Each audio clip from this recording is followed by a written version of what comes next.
Hey, Rifters, welcome to the show. Subscriber review. Tell a friend.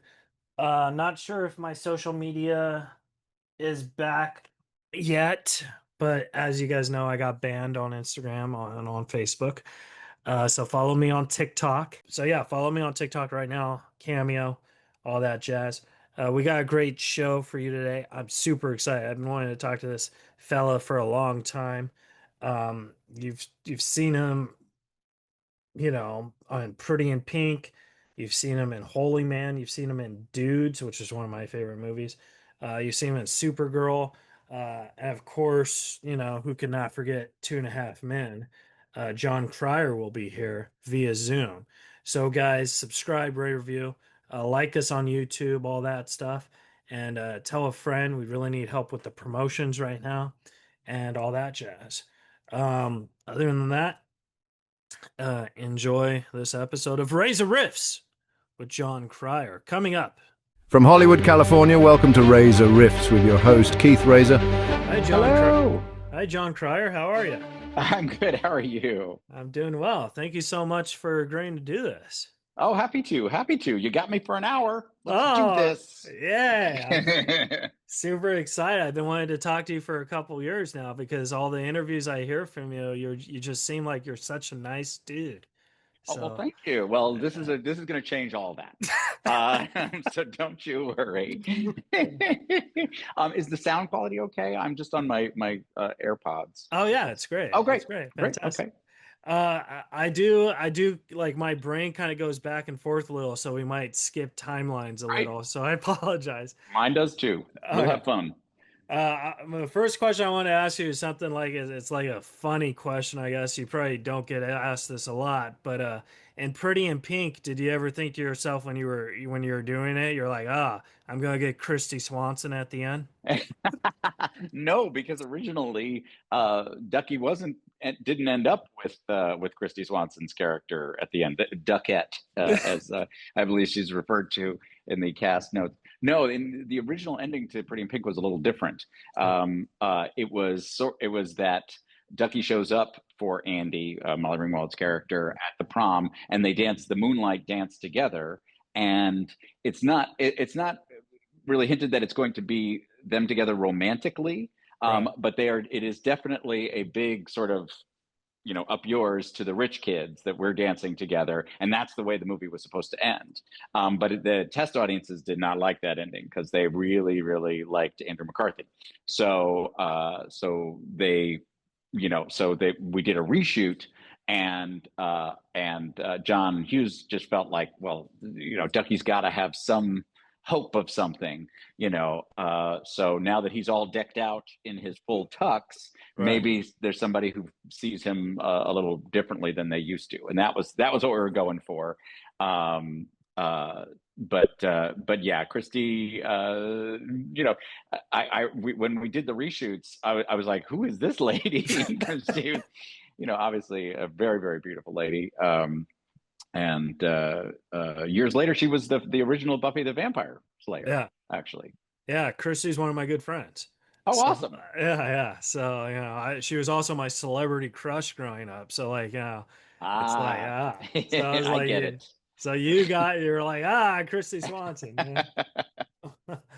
I wanted to ask you because I know your family's also in the business too, but when you got No Small Affair, because that was your first like movie, did you like have anxiety thinking like, okay, holy shit, I have to carry this movie? Or like, how'd you do that? Well, actually, secretly, technically, No Small Affair was not my first movie. My first movie Oh, was a movie called OC and Stigs, which was a movie that was never released, because it was a mess. Uh, um, it was directed by Robert Altman, who did Nashville and MASH. He's an amazing, great director. And it was kind of a teen comedy. yeah, And that was kind of why everybody was excited about it, was because it was Robert Altman directing a teen comedy. But his style is all improv. So those movies, sometimes they work great, and sometimes they don't catch fire for whatever reason. And this was one of those. And so it got re-edited and recut, and the studio took it away from him and cut it again. And it never was what he wanted it to be. So that was and I was a supporting character in that. So that was my first experience. No Small Affair was my second, and yeah, I was a little scared, absolutely, because I was the lead in a movie. I mean, it was a huge, you know, uh, it's a huge job. Just I was in every scene. Yeah. So that's those are just really long hours. But I had just turned 19, I think, and so I was, that was, if ever there was a time when I could stay up for 16 hours at a That was regular the time. basis, Yeah. that was the time. And back then, that was like the style of movies they were making, like all these teen romantic comedy things. Yes, I totally benefited from that. There was this bubble of teen comedies that happened in the 80s. And it started with like 16 Candles and Fast Times at Ridgemont High. And so there was just this great explosion of them. And I was just starting to work on Broadway. And so I had the benefit of this bubble of demand for young people. When you were on Broadway and you got these movies, did you think, all right, I'm time to be a movie star, and you skipped Broadway? Like, were you like, ah, Yeah, I said later, suckers. um, no, I was doing. Matthew Broderick had started a show called Brighton Beach Memoirs. That was a Neil Simon play, and he was amazing in that show. And I started out actually as his understudy in oh, that. nice. But then I did No Small Affair, and they asked me to take over after he had left the show. So I was doing that show on Broadway when I auditioned for Pretty in Pink. And and yeah, the thing is, I had done that show for 9 months, and doing 8 shows a week for 9 months actually is kind of hard, Yeah. because you're just doing the same show over and over and over. And obviously, actors, this is what we dream about. But it does, you do start to get antsy and want to move on to something when you've been doing something for a while. See, I think that's so cool because, you started with the plays and stuff, and then when you did the movies, like you must have started doing plays really young. Yeah, well, I figured out I wanted to be an actor by the time I was around 13 or 14, Yeah. and I went off to a theater camp for the summer. So we would do all kinds of musicals and stuff, and that was very goofy and incredibly fun, and took itself very seriously. Um, but then, so I didn't start like auditioning for jobs until I was 17 or 18. I had actually, this is a crazy thing. When I was 4, I was in a commercial because my mom got a job and they needed kids for the commercial. It was for Oh, and she a had a kid. multivitamin, and she had one. She just happened to have one handy. So I had a day of work on a commercial, and they shot a photo of her, and I was in the shot, and they ended up using that on every bottle of the multivitamin. It was called Zest Tabs. So I was in every drugstore. There was a picture of my mom and I on these vitamins, Oh my which was God. very strange for a 4-year-old. Yeah. Um, but that was my first brush with fame. But I didn't get another, I didn't start like really auditioning until I was about 17.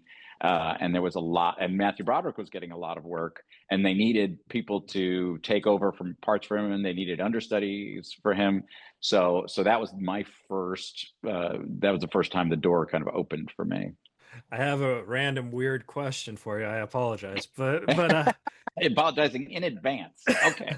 but you know how like when people like give you like stuff to sign up, stuff like you didn't even know existed. Has Mhm. anyone given you like a vitamin bottle and be like, yeah, and be like, hey, that's me. No, that has not happened. In fact, for years, every time I do a talk show, people would say, "Hey, do you have video of that commercial?" I was like, "Nope." Like, "Do you have the vitamins?" I was like, "Nope."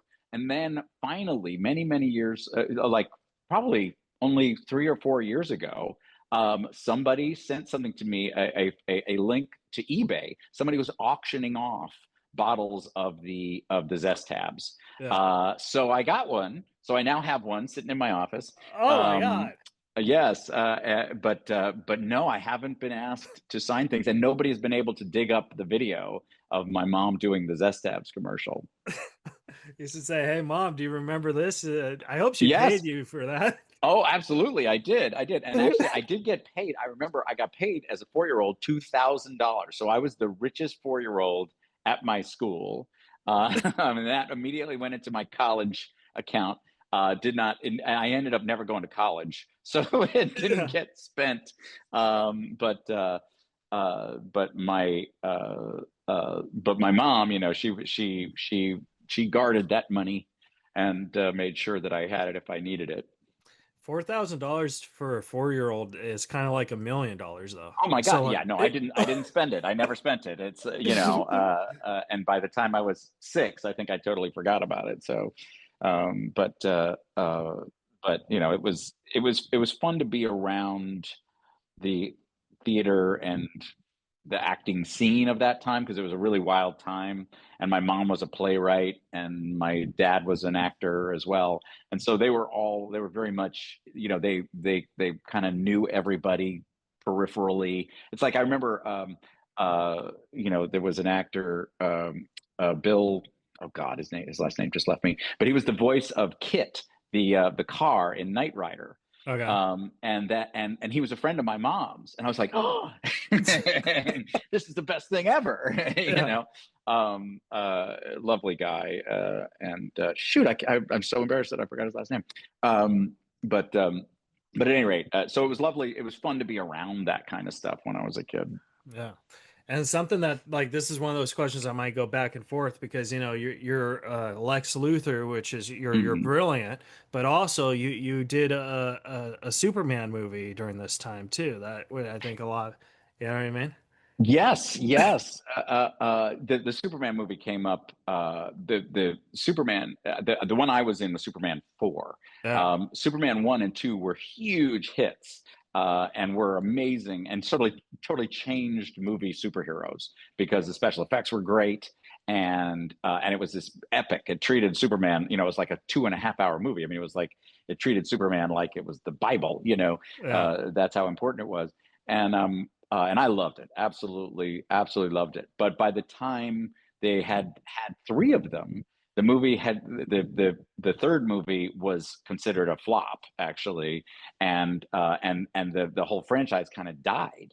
And Yeah. I was really sad about that because I always loved the movies. And so after I did Pretty in Pink, I heard through the grapevine, through Variety, the magazine, um, that they were restarting the franchise again. They were going to have Superman 4, and Christopher Reeve was going to come back, and Margot Kidder was going to come back, who played Lois, and Gene Hackman, who played Lex Luthor.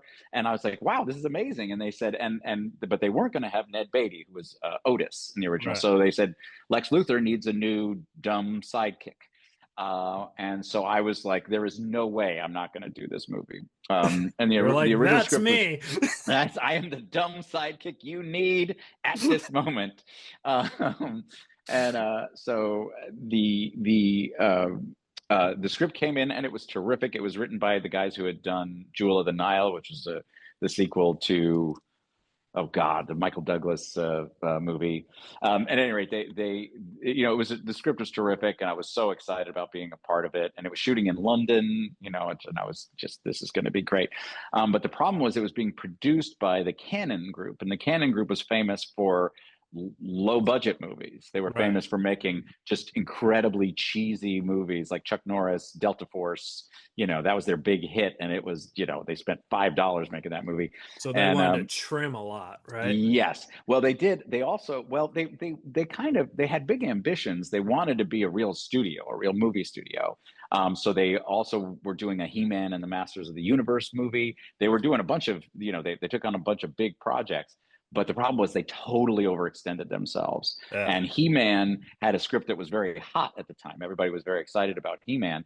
So about halfway through our production, they took a bunch of the money that they were going to spend on ours and shunted it over to He-Man because it was going very over budget. And so all of a sudden, they started cutting production weeks for us. So all of a sudden, we weren't shooting whole chunks of the script, and we were all sort of looking around like, what's happening here? And the props were getting kind of cheesy, and I was like, where is the money going on this?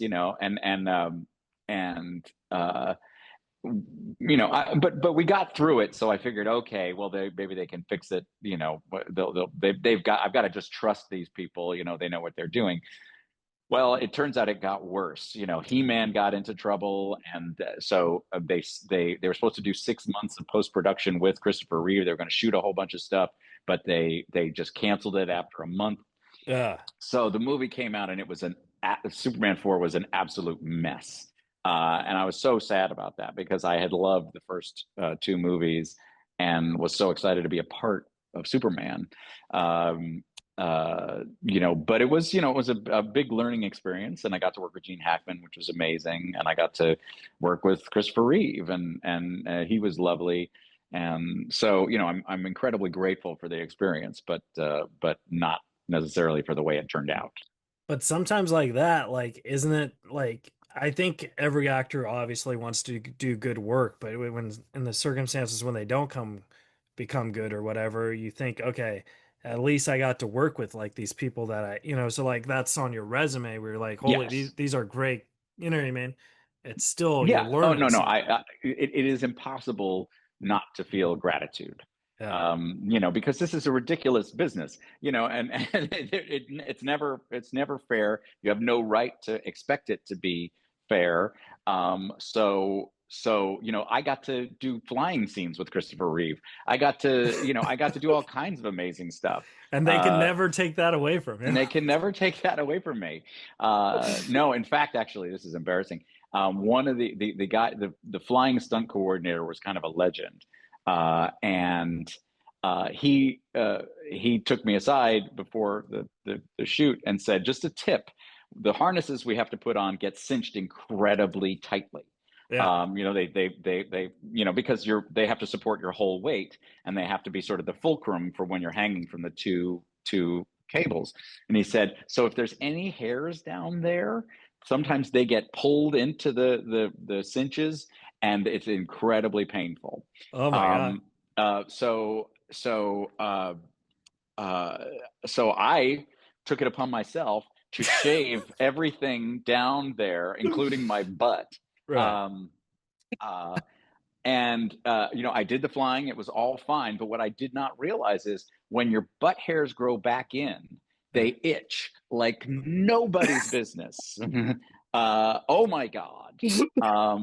And it was so funny because when I went to do Supergirl, I asked Melissa Benoist I said, "Hey, you do an awful lot of flying stuff. Did they tell you about having to, you know, shave everything down there?" And she's like, "No, that's not, that's not true at all." That was an 80s thing. It was an 80s thing, apparently. So, I also wanted to ask you about this thing called cult classics because we mhm. were talking about you have a couple like Dudes, which I think is a cult classic, and Holy Man, which is a cult classic. Oh my gosh. Wow. Like Yes. and like when you're filming these, you think, all right, in a few years these are going to be really, really loved by people.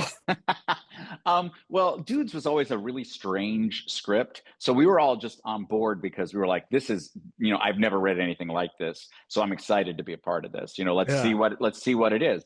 And Dudes, unfortunately, Penelope Spheris directed it, who's wonderful. She ended up directing Wayne's World. She's had, mega hits. But this one, literally within the first week, we started getting hit with horrible weather, which, for a movie that's mostly shot outside because it's a cowboy movie, ended up absolutely destroying our schedule. And we ended up, that movie is, again, it's a cult classic, mostly because they had to piece it together from what we could possibly shoot. Um, so that is always a little disappointing to me because we never got the version of the script that I think would have really worked great. And in terms of Holy Man was a completely different situation.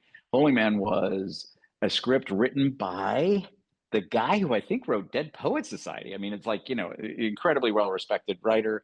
And it was meant to be a satire of a QVC like uh, uh, TV shopping network, Right. and which was a fun thing to make fun of at the time. Even though, by the way, the internet was already, when we started shooting this, the internet was already taking Coming up, yeah. taking the wind out of the whole TV shopping networks thing. But it was going to be Eddie Murphy and Jeff Goldblum and Kelly Preston. I was like, this is a great cast, and this, fantastic writer. Stephen Herrick was the director, who had done Bill and Ted and 101 Dalmatians. And, I was like, this is going to be a great experience. And we had the first read through, and everybody kind of expected the movie to be Eddie Murphy having a great time and being like Beverly Hills Cop. And it was Right. like, no, this is a movie where Eddie Murphy, I think he wanted it to be Being There, which is a great movie with Peter Sellers, where this, Peter Sellers is this incredibly calm center to this movie that just gets more and more ridiculous. So I think that's what Eddie wanted to do. The problem was the script did not work that way at all. Right. So we shot the movie, and we were like, and sort of halfway through, everybody was like, where's the Eddie Murphy from Beverly Hills Cop? And he just was he was not in the place to do that. And so they had, so Jeff Goldblum and I were coming up with improv stuff, and but by and large it was it was one of those things that we all came in thinking it was a different kind of movie than it ended up being. Well, let's talk about that for a second because you've also written a couple films, so you kind of know like the Hmm. progress on how a script's tone could change and stuff. Like, Hmm. so when you in a film that you've written and then you're also acting in, has the tone changed while you were filming in it, and were you like disappointed or were you happy with it or? Oh, sure. The thing about making movies is that there's lots of movies where it starts off being one thing, it gets rewrites and rewrites and rewrites and becomes something slightly different. Then it gets cast, and it becomes something different again. Yeah. Then when you get on the set, sometimes there's opportunities, there's improvisation, there's chemistry between actors, and a director and a producer have to sit there and say, okay, with the elements we have now assembled, because we've spent years trying to get this thing going and building up money and finding a hole in everybody's schedule to shoot something. And, all of this is incredibly ephemeral and fragile. Now we have to look at what's actually happening on screen and make the best movie out of that. Yeah. So what happens, it's very rare that the movie is exactly what the director slash producers envisioned and wanted. Almost never. That is Yeah. very rare. There's people like David Fincher and stuff like that. People who are just incredible technicians who need every frame to be exactly what they wanted, or James Cameron and stuff. People like that. But most filmmakers that I've worked with have to leave a lot more room for the good things that could happen while you're shooting, and that could change things, and that they may have to make adjustments, that Yeah. their characters may play different than they expected. So, you know what? I've got to rewrite that scene because this character's playing different. So there's a million moving parts, and that's why it's amazing that good movies ever get made, frankly, because you need 1,000 things to go right for movies to come out really good. Now, what Um, what if just like 80% of the stuff goes right? Do you think that mhm. it'll still become a good piece Oh, of film? sure. Yeah, yeah, yeah. Yeah. And again, there are movies that have been, I'll hear rumors, after the principal photography, that the thing's a mess and it's unsalvageable, and then you'll get an editor in there who manages to make it Fix something it. totally Yeah. different and fix it. So you never know. Yeah. Um, yeah, and 80% is actually great. Yeah, you know, yeah, definitely. that's terrific. I would even argue 60% is great. Yes, You know what I mean? yeah, yeah, absolutely, absolutely. When you're talking about getting these moments on cameras, because you did a satire film called Hot Shots, and you worked with Lloyd Bridges, who's probably one of the best like improv people ever. Like Mhm. how the experience was that? Like just being in that presence and see, I think he's Yeah, way on the same level as Leslie Nelson. You know what I mean? yeah. Oh, absolutely. Yeah, and well, the great thing about Lloyd Bridges and Leslie Nielsen is they were known for dramas before they did these Airplane and Hot Shots and all these movies, and that baggage really helps in these kind of movies, because it has to seem like a serious movie in which these insane things are happening. So I loved working with Lloyd Bridges. He was very nice. A lot of these guys who've been doing it a million years are just not dicks because they've been doing it a million years. Yeah. I worked with Michael Douglas for a day on a shoot, and he was lovely and chatty and wanted to hang out. And it's like, if you've been doing this long enough, you don't want it to be unpleasant. you Yeah. know and that whole generation was much more about this should be a life that we enjoy. This job shouldn't be a nightmare. Yeah. uh and so Lloyd Bridges was super nice, and I've had that a lot, where you meet these people who are legends. I haven't, now that I think about it, is I haven't worked with somebody from that generation who just turned out to be an utter dick. Like I worked with Elliot Gould on a TV show for a while, and Elliot Gould, from in the 70s, he was a megastar. Right. He was one of the most famous human beings on earth, also considered like one of the sexiest people on Yeah. earth. It's kind of fun to be in a scene with a guy where you're like, that guy right there was considered one of the sexiest human beings on earth. I hope he rubs some off on me. I know, Right? exactly. Well, but not in a weird way. You just made it sound dirty. I'm sorry. I apologize. But he was, and again, total workman, showed up, worked on his lines, had a great time, was lovely to the rest of the cast, was lovely to the writers, lovely to the crew. Hackman, Gene Hackman was famously irascible, like a guy who you didn't want to piss off. Yeah. And he Yeah. was he was lovely on the set. He was so nice to everybody. He was, you didn't want to bug him all the time for photos and stuff, but he was not a jerk at all. Yeah, I mean, I do stand-up comedy, and I gotta be honest, like, I think I've only met maybe 4 or 5 jerks in my whole life, and I've been doing Hmm. it for 22 years. So Yeah. like it's very rare, and I think when people have a bad rep, I think it's just I don't know, I think maybe it's just stirred up a little, like they put more mustard on the hot dog than what it really is. You know what I mean? General, yeah, it's kind of fun to have gossip like that, like, oh, that guy's a dick, Yeah. and I think people like that on some level. But there is very few, and word does get around, that life is too short for working with those people. So it ends up, if that's what happens, the guy who ran Two and a Half Men, Chuck Lorre, Yeah. he has a reputation for being this difficult guy to work with. And no, he's amazing with actors. He gets frustrated if he knows what's going to work and he can't communicate that to people. He gets frustrated, and I can tell that, and I totally get it because I get the same way. I feel the same way. Yeah. So I think what happens is when people sense that in a guy who's very powerful, they interpret it as that guy's being a dick. But I never saw that with Chuck. Did you ever go in any form of your career where like you go to the audition and you're auditioning and like maybe like 3 or 4 you're just not getting it and then you're like, okay, what's going on? Because you know you're better than what you're doing, and then that project come where you're like, all right, all those auditions I didn't get are forgiven. Hmm.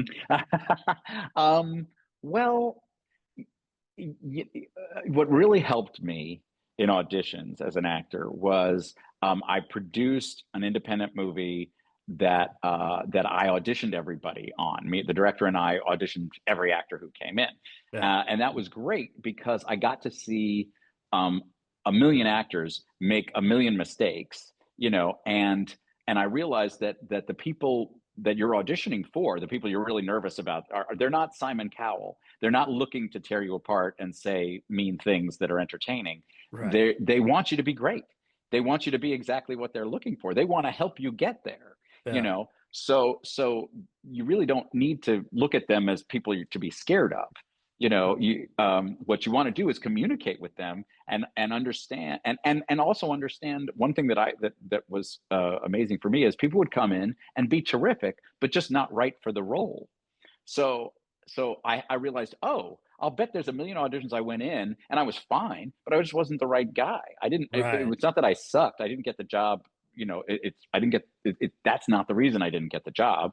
The reason is I just wasn't the right guy. Yeah. And once I knew that, it was like, oh, so I should just go into auditions, do my best, and forget about it, because that's all you can do. All you can do is show them what you'd like to do, and maybe it's what they need, maybe it isn't. Yeah. That's actually like great advice. And I feel like that's probably advice you probably didn't even think about when you were starting. But now that you've made these Oh, mistakes, you kind of know that. no, yeah, you're absolutely right. I no, I when I first started, I was petrified of auditions. I mean, and you obsess about them, and you lose sleep over them. You lose sleep before you do them, and then you lose sleep after you After you do do them. them. Oh my God. So it's incredibly emotionally draining. And there's a lot of people. I was lucky because I got work as a young person, as I said, because there was a lot of teen movies. But a lot of people, have to audition for years before they get work, just Yeah. because there isn't that bubble of demand for what they do. And so for those people, they got to have a job. They got to have a family, have a job, get through their lives, and not be obsessing about their auditions before and after. So it's a really hard existence. But like I said, once I held auditions, that totally transformed the experience for me. I mean, it's the same way with stand-up comedy because, I'm not a national headliner and like the people I open for, they actually get me in, and I toured with Norm Macdonald for 9 years. So like all the work, Wow. yeah, so like all the work I got was just from him, you know what I mean? Hmm. And it's kind of weird because like comedy clubs, they're like, oh, we just care what the star wants because the star is selling the tickets. Where like movies, it's like actually about the art and stuff. Where like Hmm. you could have not so much of a big name headline a movie and the movie could be great. I mean, look at Hugh Jackman. You know what I mean? Yeah, Like the it depends on what if the concept of the movie sells itself, then yeah, you don't need huge stars necessarily. But now I'm curious. So doing stand up, see, stand up to me is terrifying. really, I Like think you audition. would be Oh, great at it. well, thank you. That's kind of you to say. I am amazed at people who do it really, really well. Yeah. Because it's, obviously it's a very hard won skill. And obviously it changes from night to night. It completely, sometimes you get a crowd that's gonna love anything you do, and then you get a crowd that cannot be satisfied in Oh any yeah, way. for sure. I've had So hundreds of those. yeah. But yeah. So did you learn a lot from Norm? Yeah, yeah, because I have Asperger's syndrome, so I was very nonverbal. So like Hmm. when I started going on the road with him, like that kind of helped me and I went to speech classes and stuff. So like we would write jokes and then when he asked me to start opening up for him, like I was talking a lot more. So that's kind of how I did it. Oh wow! So wait, so had you not done stand up before he asked you to open for him? I did. I just wasn't Ah, it just wasn't stand up because it was like very few words where like it was like bad poetry night. You know what I mean? so And it's an open mic, yeah. so it's just sort of stream of consciousness. That sounds like fun, honestly, to Yeah. me. Yeah. I mean that's one of the things like I pat myself on the back for because like I really worked hard to talk and like, I still have some stutter issues and stuff, but like to do where I'm at now, even though I'm 37 and like you would think, oh, my prime's gone. I worked so hard just to get where I'm at here. Dude, 37 is a child. Dude, Oh, thank you so dude, much. you got a full 20 more years of prime. Do not sweat it. Awesome. Cool. That's what I Um, like to hear. but that's interesting about stutter. There's a lot of performers who became performers partially to work on overcoming their stutter. And like even Charlie Sheen, we used to do when we used to do the read the you do read throughs when you're doing a sitcom where you read the script every week so that the writers understand what's working and what isn't. Yeah. And he used to get really nervous before them, and I was like, Charlie, this is just a read through. The script is right in front of you. There's nothing to be nervous about. And he was like, no, I've always had a stutter. I've always fought this stutter. And so I get really, when it's just verbal, when literally this is like a radio play and we're reading it like a radio play, it's like that's scarier for me than saying it in front of a crowd and actually performing it. Same here. Like same here. Wow. Like yeah, and I don't know if that's I mean, I would say a lot of performers have that fear where like they could shine when it's on, but Mhm. like if you see me at the street, like even though I'm a huge fan and now we're friends, I probably wouldn't come up to you and say, "Hey, John." You know what I mean? Well, So yeah, the social fear is what triggers a lot of the thing, and your brain overthinking it and thinking too much about every single word, and and putting, the second you're thinking about every syllable, words sound like they're from Mars. yeah. It's like, who made up that word? That word is stupid.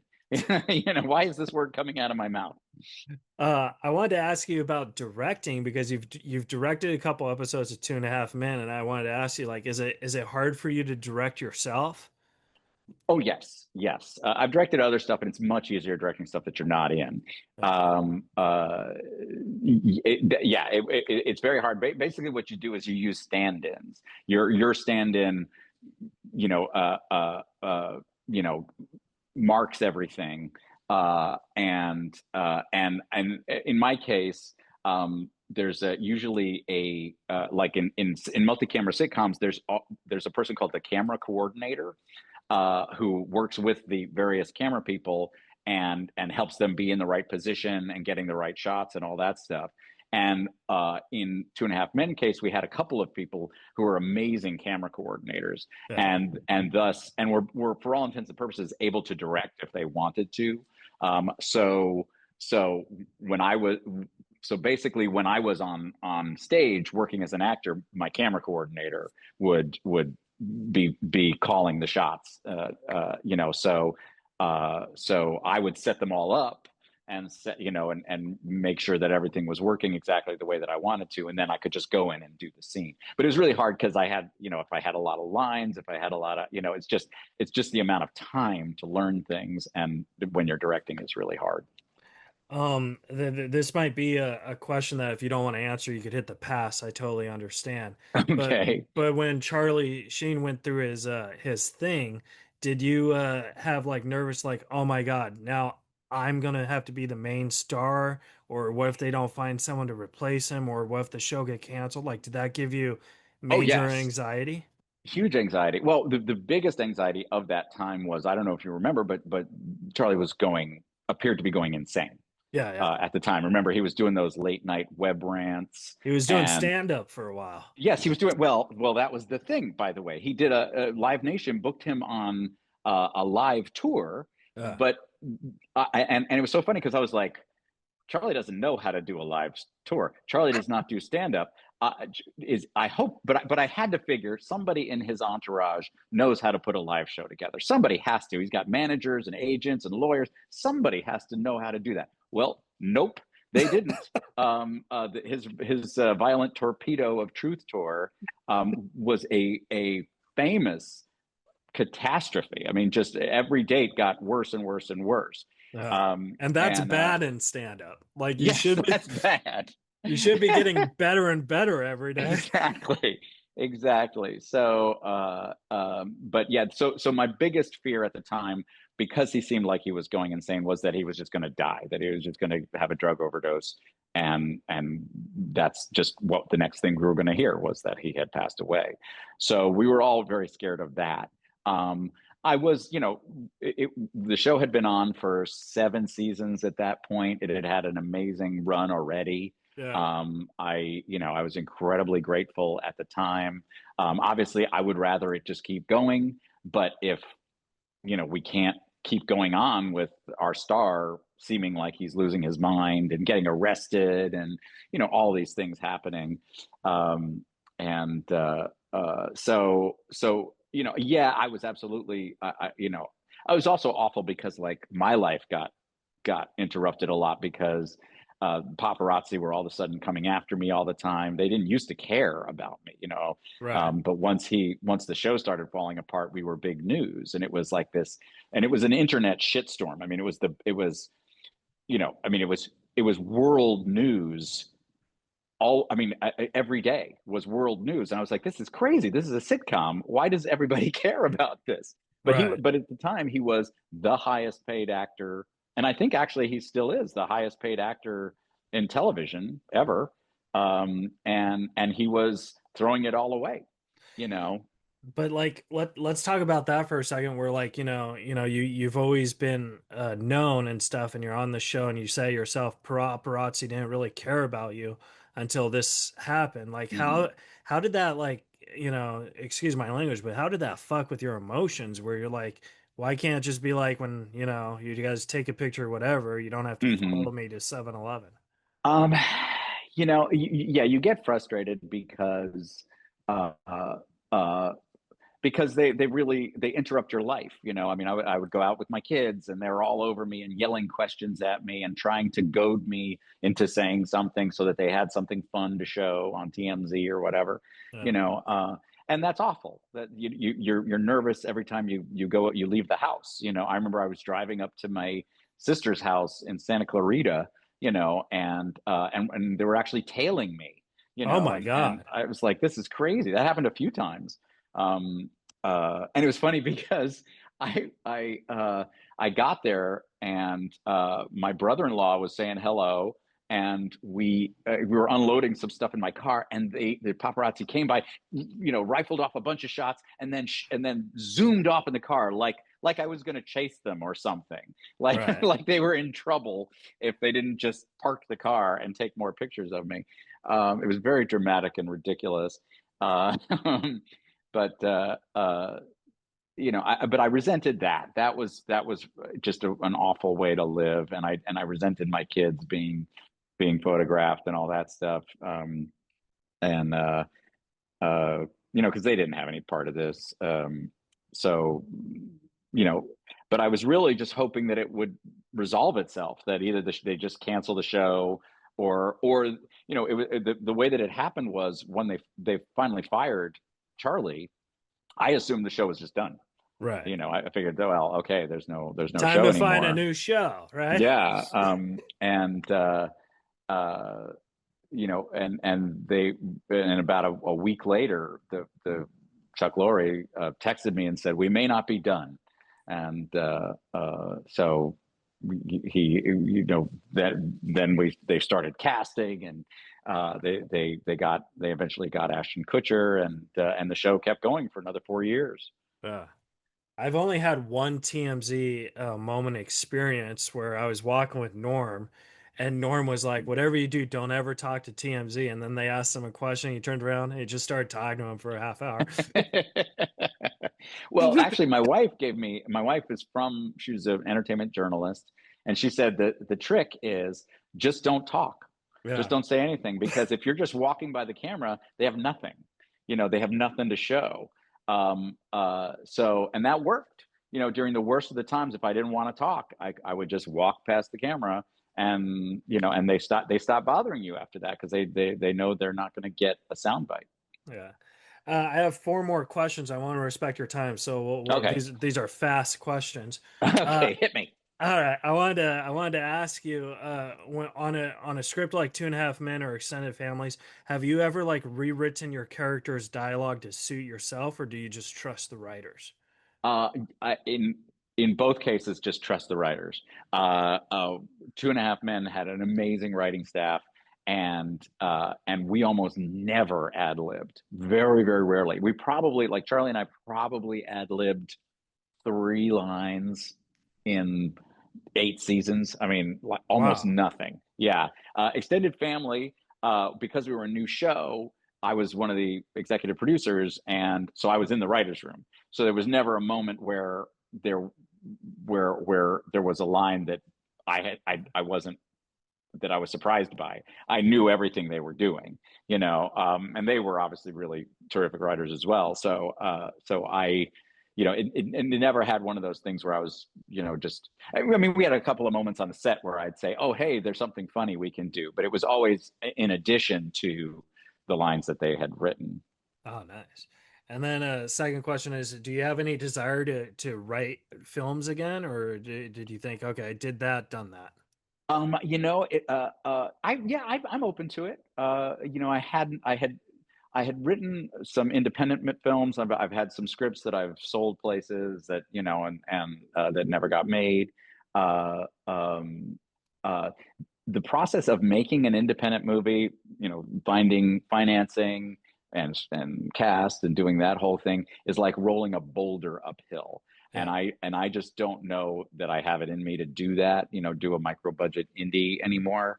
But it is great fun. And if you have a project that you really love and it's the only way to get it done, I'm open to doing it again.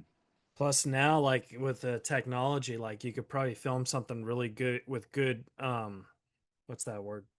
Good Screen quality, screen quality. cinematography. Yeah, yeah. Yes, the Because, cinematography. Yes. Oh because no, a cell phone is pretty. it's absolutely amazing what you can do with equipment that you can absolutely buy. It's not a there was a time when you had to rent cameras because the only really the only cameras that were high enough quality were 40,000 a pop. So that is not the case anymore, and the technology has made it that anybody can make a movie if they Yeah. want to. You can shoot it on your phone at 100%. Okay, Um, cool. We and should make Dudes 2 together. bam, bam. That's what America needs right now. They have been saying there were so many unanswered questions. We have got to address that. And then this isn't about your career or whatever. This is just about you, like deep down psychology, I guess. If you were Ben and Jerry's ice cream flavor, what would you be, and what would you call yourself? Oh gosh. Uh, uh, uh, oh gosh, is there a flavor that's passive aggressive? I don't know that I want to. I don't know that I want a flavor that's my kind of person. Gosh, I'm a little bit nutty. Uh, Yeah. you know what? I actually I miss that nobody eats or makes or talks about butterscotch as a flavor Butterscotch was the best. anymore. It's the best. Oh It's my God. it's absolutely the best, and it is a forgotten flavor. I talk to young people, and they've never heard of it. It is So so. Oh, are you by a yeah, Mel's Diner by a chance? not at this moment. Oh, no, no, Not, but but I can get to one within the next couple of days. okay. Next time you go to Mel's Diner, get the Okay. butterscotch milkshake. It is so good. Oh, It's you're right. Now it's that I have no choice but to do that. we gotta put that in the calendar. Yes. Uh, and then my last question for you, Jon Cryer, is if you could go into a time machine and talk to a younger version of yourself, could be from yesterday or when you were a kid, just knowing everything that you know now, what would you tell Mhm. yourself? And you have 30 seconds. Oh gosh. Okay, so I try to fit it all into 30 seconds. I was like, okay, don't worry, you're gonna meet somebody and fall in love and be incredibly happy about it, and it will work out. That would be the big thing because I think that was the thing I was terrified of when I was a kid most was that am I ever going to meet somebody and really fall in love? And that totally happened. And my wife is amazing. But also, I would say, um, uh, uh, uh, yeah, I would say show business seems crazy, but it's worth how crazy and stupid it is. Absolutely. When people ask me now, I say, you know what? I'm sorry that the business is nuts, but I 100% feel like it's worth it. Yeah, that's a great answer. I'm so glad you said that and you didn't say, John, this is Jon Cryer from 2025. How are you? If if Keith Reza asks you to do his podcast, say no. Stay away. Stay under no circumstances. Buy Apple stock, and don't do Keith Rais's show. Well, John, where can the folks at home follow and support you? Instagram, Twitter. I am not really on Twitter anymore. I do. I'm on Blue Sky. Talk a lot on Blue Sky. I don't really. I'm on Instagram and TikTok and all those things as Mr. At Mr. Jon Cryer, but I don't. But I don't. I don't post nearly enough. But Blue Sky is the best place to talk to me if you want to talk to me. All right. Well, Jon, thank you so much for being my best friend for 45 minutes. I really appreciate it. It was my pleasure, Keith. My pleasure. All right, Jon. Well, have a great day, and we'll see you soon. Yes, yes. All Have a good one, man. And right. butterscotch milkshake. I'm going to hit that. Yeah. Tweet me or Blue Sky me and let me know how you like it. Okay, I will. Bye-bye, man. All right, guys. That was the episode with Jon Cryer. Subscribe, rate, review, and we'll see you guys next week on Reza Riffs.